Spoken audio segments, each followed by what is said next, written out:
오늘 말씀의 제목은 베데스다의 아이러니라는 제목으로 말씀을 나누려고 합니다. 여러분, 아이러니라는 말이 낯설지는 않으시죠? 여러분들은 이 아이러니라는 말을 어떻게 이해하고 있습니까? 아이러니라는 말은 어떤 상황을 가리키는데 일반적으로 기대하는 바, 또 의도하는 바와 전혀 상반된 결과가 나타나게 될 때 아이러니하다라는 말을 씁니다. 예를 들어서 또 여러분 세대니까 다이하드라는 영화가 있었잖아요. 다이하드라는 그 형사 액션 시리즈가 있었는데 브루스 윌리스가 주인공이고 존 맥클레인 형사로서 열혈 형사죠. 그래서 아주 대규모 사건들을 해결하는, 그런데 이 친구가 사건을 맡게 되면 그냥 건물이 날아가고 도시가 난장판이 되고, 그래서 상부에서는 좀 자제를 시켜야겠다라고 해서 이 크리스마스라든지 이 중요한 이벤트가 예상되는 상황에서는 휴가를 보내요, 이 친구를. 그런데 휴가를 보냈는데 놀랍게도 그가 휴가 가는 곳마다 상상할 수 없는 대형 사고가 기다리고 있습니다.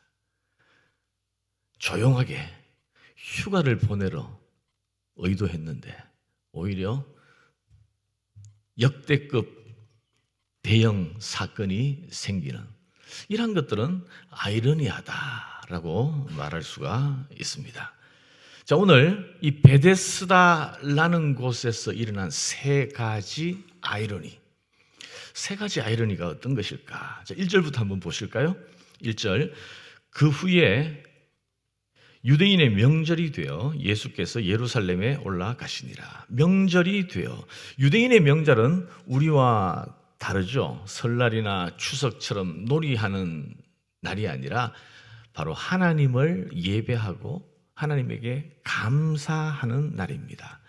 정말 아무것도 없는 그들을 하나님께서 구원해 주셔서 유월절이라든지 또 초막절이라든지 정말 하나님의 세세한 간섭과 구원으로 말미암아 그들이 하나님의 자녀로, 하나님의 백성으로 대접받고, 나는 너희의 하나님이 되고 너희는 내 백성이 되리라, 하나님의 백성됨을 감격해 하면서 그 하나님의 은혜와 자비하심을 즐거워하고 나누고 감사하고 예배하는 날이 그들의 명절입니다. 그래서 온 이스라엘 백성들이 이 큰 명절이 되면 바로 예루살렘에 모여서 함께 절기를 지키는 거예요. 자, 오늘 명절날 베데스다라는 연못에서 일어난 사건이죠. 2절 한번 보시겠습니다. 예루살렘에 있는 양문 곁에, 양문은 어떤 거죠? 맞아요. 예. 예루살렘에는 성전이 있고 성전에서는 뭘 합니까? 제사를 드리잖아요. 예배를 드리잖아요. 엄청나게 많은 제물이 필요한데 그 양들은 사람이 들어오는 문으로 들어오지 아니하고 양만 다니는 문이 있어요. 쉽게이트. 그래서 양문이라고 하거든요. 그런데 거기에 베데스다라는 연못이 있었습니다. 센트럴 파크에 가면 베데스다 테라스라는 곳이 있어요. 사람들이 굉장히 좋아하는 곳입니다. 왜 좋아하는지 아세요? 왜 좋아하죠? 화장실이 있거든요, 거기에. 아주 크고 깨끗하고 좋은 화장실이 있어요. 이 베데스다가 무슨 뜻인지 혹시 여러분 아시겠습니까? 아시는 분이 있는 것 같아요. 사실 우리 교회 오래 다니시는 분들은 은근히 자기도 모르는 사이에 히브리어를 많이 알고 있습니다. 베델이 무슨 뜻이죠? 하나님의 집. 맞아요. 할렐루야. 베들레헴이 무슨 뜻이죠? 떡집. 예, 베들은 집이에요. 침대가 아니에요. 혹시 여러분 헤세드라는 말 들어보셨습니까? 예, 헤세드. 구약에서 가장 중요한 단어 가운데 하나. 하나님의 언약적 사랑, 하나님의 인내하심, 하나님의 자비, 하나님의 긍휼, 이게 헤세드예요. 그래서 베데스다라는 것은 하나님의 은혜의 집, 긍휼의 집, 자비의 집이라는 뜻입니다. 노던 블루바드 산수갑산 2 앞에 보면 히브리 회당이 있어요. 유대인 회당이 있어요. 거기에 벳샬롬이라고 되어 있습니다. 혹시 이게 무슨 뜻일까요? 예, 여러분 히브리어 아주 잘하시네요. 샬롬의 집이에요. 평강의 집이에요. 자, 지금 여기는 베데스다. 하나님의 자비가 있는 집, 하나님의 긍휼을 체험할 수 있는 집이에요. 그런데 이 긍휼의 집, 자비의 집인 베데스다에 많은 환자들이 지금 몰려들고 있습니다. 눈먼 사람, 다리 저는 사람, 중풍병자, 하나님의 은혜와 자비를 기대하는 사람들. 자, 오늘 본문은 특정한 시간과 장소를 우리에게 명확하게 보여주고 있어요. 그런데 그게 너무너무 어울리지 않는 아이러니함이 있습니다. 자, 보십시오. 5절. 거기 38해 된 병자가 있더라. 자, 38년 동안 이 병을 앓았다면 당시 수명을 생각해 볼 때에 거의 평생 누워 있었던 사람일 것입니다. 자, 병이 나으려면 당시 그들의 믿음에는 물이 움직일 때 먼저 들어가야 하는데, 그러려면 남들보다 먼저 들어가야 되는데, 남들과의 경쟁을 이겨야 하는데, 이 38년 된 병자는 그 경쟁에서 이길 수 있는 능력이 없는 사람이었습니다. 누군가의 도움을 절실히 필요하지만 도움이 전혀 없었습니다. 자, 여러분, 이게 아이러니한 풍경 아니겠습니까? 이때가 지금 명절이에요. 하나님의 자비하심과 긍휼을 고백하면서 감사하면서 함께 그것을 예배하고 나누는 날이어야 합니다. 더욱이 그곳은 베데스다, 긍휼의 집입니다. 그럼에도 불구하고 이 38년 된 병자는 하나님의 자비와 긍휼을 전혀 구경할 수 없는 사람이었습니다. 정말 아이러니한 일이 아닐 수 없습니다. 하나님께서는 이스라엘을, 약자인 이스라엘을 돌아보셨지만 이 38년 된 병자를 주의 깊게 지켜보거나 돌아보는 사람은 그때에 아무도 없었습니다.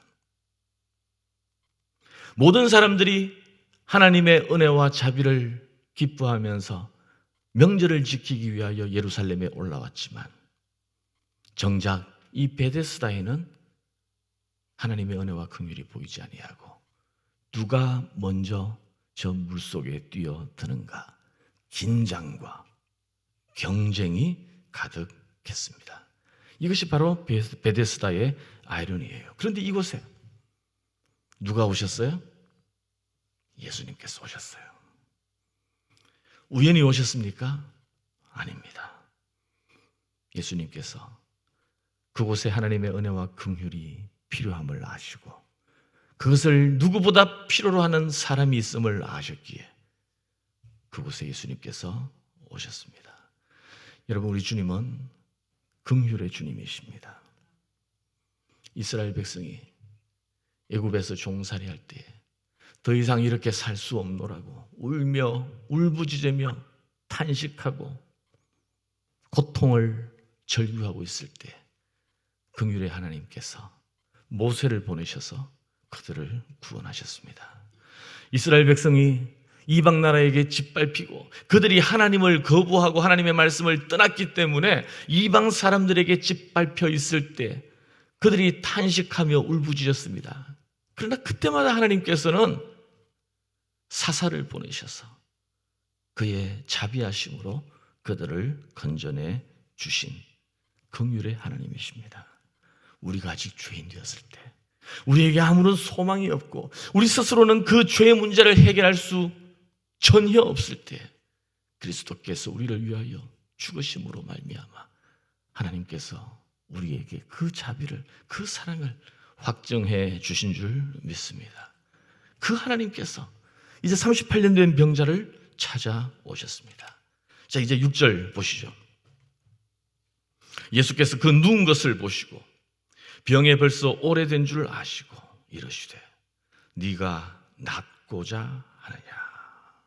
병자가 대답하되 주여, 물이 움직일 때에 나를 못에 넣어주는 사람이 없어 내가 가는 동안에 다른 사람이 먼저 내려가나이다. 자, 여기도 아이러니한 모습이 있어요. 예수님께서는 많은 사람들 중에 유독 38년 된 병자를 주목하셨습니다. 왜 이 사람을 주목하셨을까? 예수님께서는 이미 이 사람이 오랫동안 그가 슬픔과 고통과 절망의 세월을 보내고 있음을 아셨습니다. 그럼에도 불구하고 이 사람이 나을 수 있는 기회가 없다는 것도 알고 계셨어요. 구원에서 빗겨나 있는 사람, 환자 중에 환자, 약자 중에 약자. 그러나 예수님께서는 이 사람을 주목하셨습니다. 그러면서 예수님께서 질문하시는 거예요. 네가 낫고자 하느냐. 여러분, 너무 뻔한 질문 아니에요? 병이 낫기를 원하는 건 너무나 당연한 거예요. 그렇기 때문에 지금 이 베데스다 연못에 와 있는 겁니다. 그런데 놀랍게도 이 병자의 대답을 보세요. 그렇다고 대답하지 않았어요. 엉뚱한 대답을 하는 거예요. 뜻밖의 신세 한탄을 늘어놓기 시작합니다. 이 연못에 전설이 있는데 천사가 내려와서 물을 휘저으면 물이 동해, 그때 제일 먼저 들어가는 사람이 낫는다고 얘기합니다.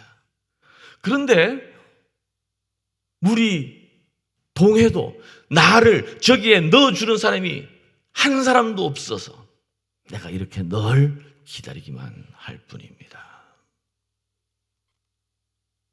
여러분, 얼마나 아이러니한 일입니까? 왜 이 병자는 이렇게 대답을 했을까요? 내가 낫기를 원합니다. 왜 이렇게 대답하지 못했을까요? 그것은 자기 연민 때문이에요. 이 사람은 38년 동안 늘 이런 푸념을 해왔습니다. 나를 도와줄 사람이 누구 없나 두리번거리기만 했습니다. 사실 그 사람은 병이 낫기를 희망하는 마음으로 살아온 것이 아니라 병이 나을 수 없다는 체념을 끌어안고 살아왔습니다. 원망으로 점철된 삶입니다. 나를 도와줄 사람이 한 사람도 없다. 나는 절대 저기에 먼저 들어갈 수 없을 것이다. 지금 이곳에 하나님이 와 계시는 거예요. 독생자 예수님이 와 계십니다. 긍휼의 하나님이 와 계십니다. 네가 낫고자 하느냐? 그분께서 물으셨습니다. 그러면 얼른 무릎을 꿇고 제가 낫고 싶습니다. 불쌍히 여겨주시옵소서. 그런데 그렇게 대답하지 못하고 자기 신세 한탄을, 자기 넋두리를 쏟아 놓을 수밖에 없는 이 사람, 이게 바로 아이러니한 그 사람의 모습이에요. 여러분, 우리에게도 이런 아이러니가 있지 않겠습니까? 하나님은 우리를 사랑하셔서 우리에게 모든 것을 다 주셨습니다. 하나님은 우리를 사랑하시고 축복하기를 원하십니다. 그분은 우리를 긍휼히 여겨주시는 거예요. 네가 낫고자 하느냐? 네가 구원받고자 하느냐? 네가 정말 하나님의 자녀로 살기를 원하느냐? 네가 정말 이 세상보다 하나님 나라의 영광을 구하며 살고 있느냐? 그런데 이렇게 대답하지 못하고 계속해서 세상을 바라보고 있는 거예요. 다른 사람의 말을 듣고 다른 사람들을 쳐다봅니다. 베데스다 연못에 남들보다 먼저 들어가야지 내가 살 수 있다고 생각합니다. 세상에서 내가 성공해야지 행복해질 수 있다고 생각하는 거예요. 비즈니스가 잘 돼야지 내가 축복받은 거라고 믿고 싶은 거예요. 남들과의 경쟁에서 이기고 더 높은 것으로 올라가야지 하나님께 영광이 될 수 있다고 생각합니다. 내 자녀들이 번듯하게 자리를 잡아야지 내 믿음의 인생이 보상받을 거라고 생각합니다. 여러분, 초점이 잘못되어 있어요. 이게 인간 마음에 가지고 있는 모순이고 빗나간 인생관, 세속적 가치관입니다. 여러분, 우리에게 이런 아이러니한 모습이 있지 않습니까? 자, 그러면 세 번째 아이러니. 자, 8절 보시죠. 8절. 예수께서 이르시되 일어나 내 자리를 들고 걸어가라 하시니 그 사람이 곧 나아서 자리를 들고 걸어가니라. 이날은 안식일이니. 예수님께서는 38년 된 병자를 보셨습니다. 그의 슬픔과 고통을 아셨습니다. 그리고 그를 고쳐주셨습니다. 일어나 내 자리를 들고 걸어가라. 이 말씀을 듣고 38년 동안 일어나 본 적이 없는 이 사람이 자리를 들고 일어나게 되었습니다. 할렐루야. 그런데 이날은 안식일이었다. 여러분, 이 안식일에, 이 특별한 안식일에 38년 된 병자는 인생 처음으로 안식을 맛보게 되었습니다. 38년이라는 길고 긴 시간 동안 고통받았던 베데스다의 최고 약자는 사람과의 경쟁이 아니라 바로 주님의 은혜로 고침을 받았습니다. 38년 된 병자를 고치신 사건은 하나님의 은혜와 구원을 기억하고 그것을 찬양하는 유대인의 명절에 가장 합당한 사건이었습니다. 자비와 긍휼의 집이라는 뜻을 가진 베데스다 연못에 진정한 자비와 긍휼을 우리 예수님께서 드러내 주셨습니다. 그런데 문제가 있었어요. 무슨 문제입니까? 10절. 유대인들이 병 나은 사람에게 이르되 안식일인데 네가 자리를 들고 가는 것이 옳지 아니하니라. 여기 유대인들이라는 것은 유대인 지도자들을 말하는 거예요. 바리새인들, 서기관들, 제사장들. 그런데 이 사람이 옆에서 그것을 지켜보고 있다가 안식일이니까, 아니 안식일이면 아직 시간이 안 됐으니까 하루 더 누워 있어야 되는 거예요. 지금 38년 만에 일어난 사람인데, 만약 상식적인 사람이라면, 아니 정상적인 사람이라면 이렇게 말해야 됩니다. 그 많은 세월 동안 당신이 얼마나 고생이 많았어. 정말 잘 됐습니다. 축하합니다. 정말 축하합니다. 오늘이 안식일인데, 오늘이 온 유대인들이 기뻐하는 명절인데 우리가 하나님을 찬송해야 할 이유가 또 하나 생겼습니다. 우리 다 함께 찬양합시다. 이렇게 해야지 유대인 지도자들 자격이 있는 거 아니에요? 그런데 안식일에 일어나는 것이 합당치 않느니라.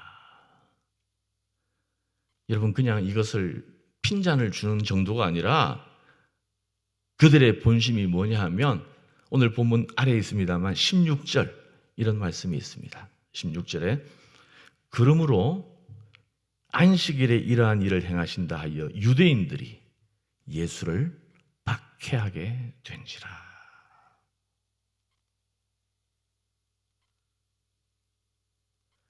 안식일법에 매여서 안식일에 일을 하면 안 되니까 38년 된 환자도 일어나면 안 된다라고 생각하는 그들은 하나님의 은혜와 긍휼에 대한 깊은 감사가 없는 사람들이었습니다.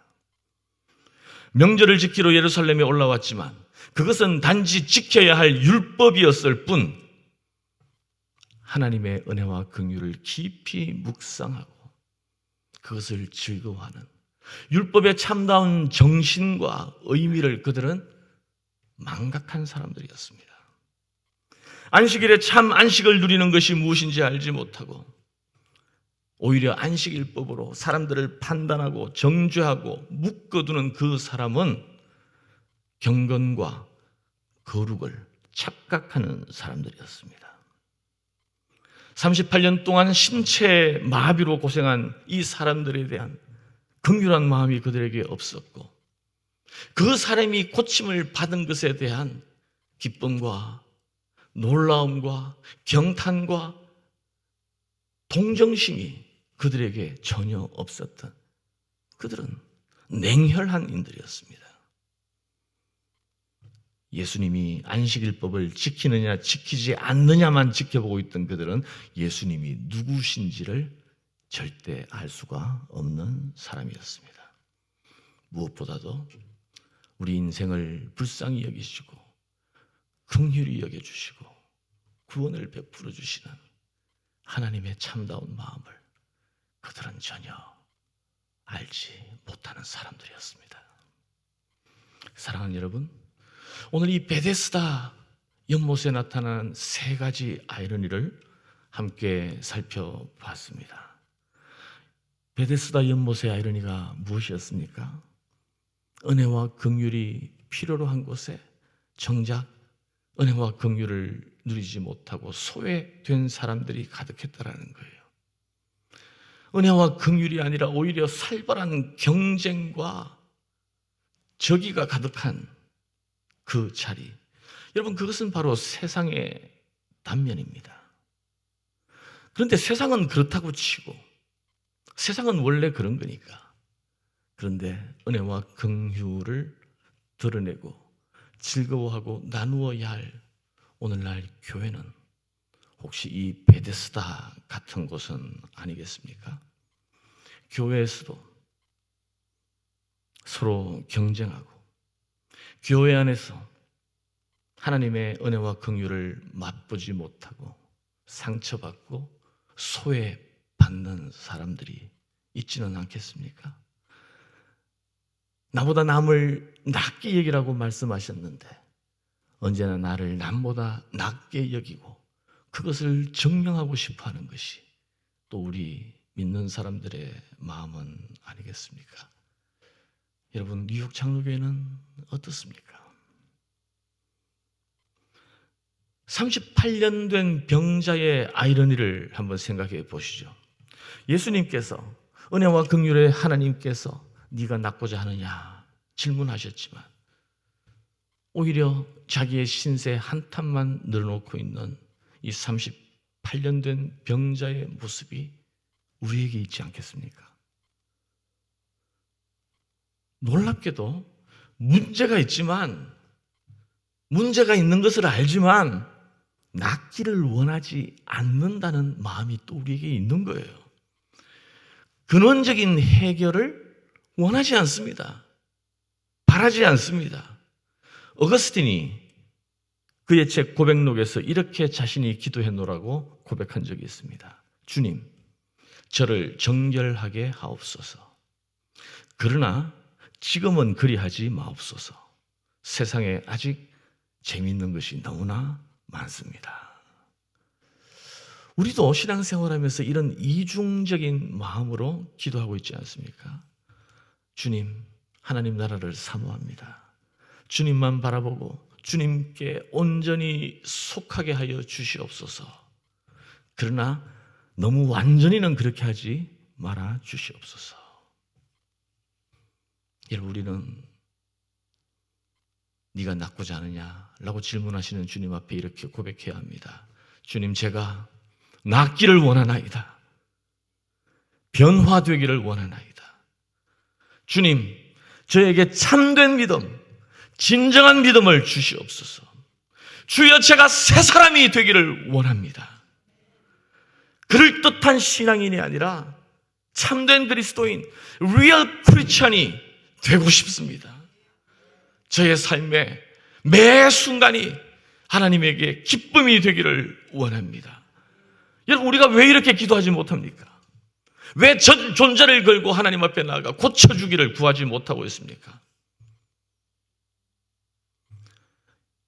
사성교회 여러분 60대라고 제가 들었습니다.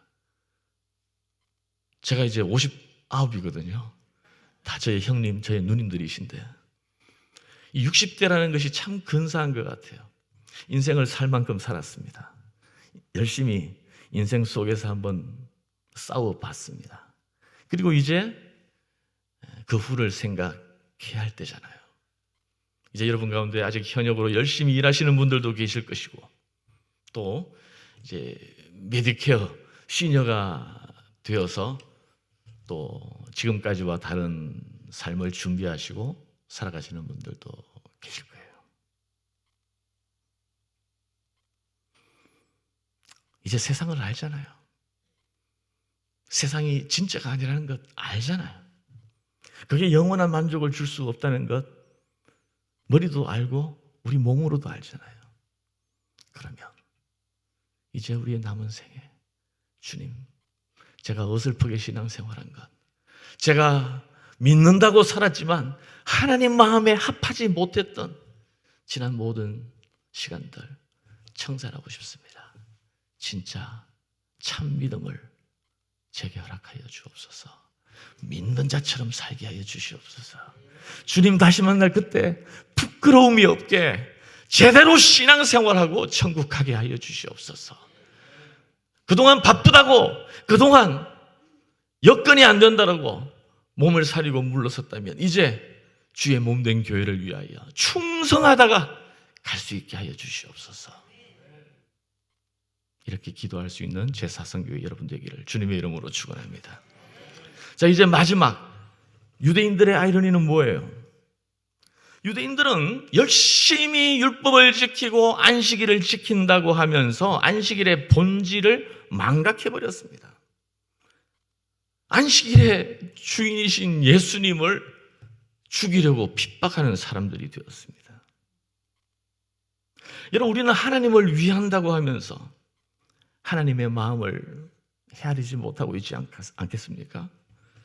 믿음이 좋다고 스스로 착각하면서 나의 믿음의 기준을 가지고 그 잣대로 다른 사람을 판단하고 비난하며 상처를 주는 일이 우리에게 있지 않습니까? 누구보다도 잘 믿는다고 하면서 정작 내 주위에 있는 사람들의 아픔과 고통과 외로움과 서러움을 느끼지 못하고 공감하지 못하고 나만 바라보고 있지는 않습니까? 사성교회 여러분은 교회의 중원입니다. 중심이에요. 위의 세대와 아래 세대를 연결할 수 있는 연결고리입니다. 하나님의 마음을 품고 우리 어르신들과 또 젊은 세대들을 품고서 기도하고 여러분으로 말미암아 교회 전 세대가 어우러질 수 있도록 하나 되게 하는 일에 여러분들의 역할이 큽니다. 오늘 하얀 티셔츠를 입고 I love Jesus, 하나님을 찬양하는 모습이 너무 아름답습니다. 눈에 보이는 모습 이면에 여러분들이 뉴욕 장로교회 중심에 서셔서 다른 사람을 품고 다른 사람을 판단하고 손가락질하고 정죄하는 이 유대 지도자들과 달리 우리를 위하여 이 땅에 오신 그 예수 그리스도의 마음을 품고 다른 사람을 나보다 귀하게 여기면서 그들을 헤아리고 그들의 필요를 채워주고, 그래서 여러분으로 인하여 뉴욕 장로교회가 더욱더 건강하고 든든하게 설 수 있는 역사가 있기를 주님의 이름으로 축원합니다. 여러분, 오늘 38년 된 병자의 병명을 우리는 오늘 성경을 통해서 듣지 못했습니다. 그 병이 어떤 증세가 있고 얼마나 고통스러운지에 대해서도 우리는 알지 못합니다. 그리고 이 사람에게 어떤 믿음이 있는지에 대해서도 우리는 정보를 찾을 수가 없습니다. 그런 것은 중요한 게 아닙니다. 중요한 것은 예수님께서 오셔서 그에게 지금 네가 낫고자 하느냐 라고 질문하셨다는 사실입니다. 주님께서 지금 우리에게도 질문하십니다. 네가 낫고자 하느냐? 엉망진창이 되어버린 너의 삶 속에서 모순과 아이러니가 가득한 너의 삶을 정말 네가 고치기를 원하고 회복되기를 원하느냐? 뉴장이 정말 다시 새롭게 회복되기를 원하느냐? 베데스다 연못에 주님께서 나타나셨던 것처럼 우리 삶도 모순과 아이러니가 가득한 이곳입니다. 이곳에 주님께서 나타나셔서 우리에게 질문하실 때, 주님, 제가 낫고자 합니다. 저희를 도와주옵소서. 우리 교회를 회복시켜 주시옵소서 라고 대답할 때 주님께서 우리를 만져주시고 우리를 긍휼히 여겨주시고 우리의 모든 삶의 아이러니를 해결해 주시고 믿는 자답게 교회답게 회복시켜 주실 줄 믿습니다. 기도하겠습니다.